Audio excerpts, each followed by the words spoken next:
Hi welcome back to my blogs. ఈరోజు అయితే sandwich చేయబోతున్నాం. సో కావాల్సిన ఇంగ్రీడియంట్స్ చూసారు కదా. సో నేనైతే నాకు కావాల్సిన వెజ్జెస్ని చాప్ చేసి ఉంచుకున్నాను. దాంట్లోనే మియోనీస్, కొంచెం ఆరిగానో అండ్ సాల్ట్ వేసి మిక్స్ చేశాను. నా దగ్గర కొంచెం పిజ్జా సాస్ ఉంది, అది కూడా యాడ్ చేస్తాను. అది కంప్లీట్ ఆప్షనల్, మీ దగ్గర లేకపోతే స్కిప్ చేయొచ్చు. సో చీజ్ని కూడా క్యూబ్స్లా కట్ చేసి పీసెస్లా కట్ చేసి వేసాను, యాడ్ చేసి give it a nice mix అనమాట. సో వెజ్జెస్ అయితే నేను sweet corn, capsicum, tomato and onions తీసుకున్నాను. మీకు ఇంకేమైనా ఎక్స్ట్రా కావాలంటే పన్నీర్ గట్ట కూడా యాడ్ చేసుకోవచ్చు.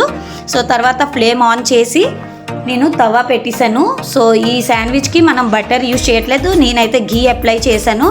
సో బ్రెడ్కి ఒక సైడ్ ఘీ అప్లై చేసి ఈ వెజ్జెస్ మిక్సర్ దాని మీద వేసి ఇంకో బ్రెడ్ కూడా దాని మీద ప్లేస్ చేసేసి పైన ఘీ అప్లై చేసేసి ఒక లిడ్ ఏదైనా పెట్టేసుకుందాము.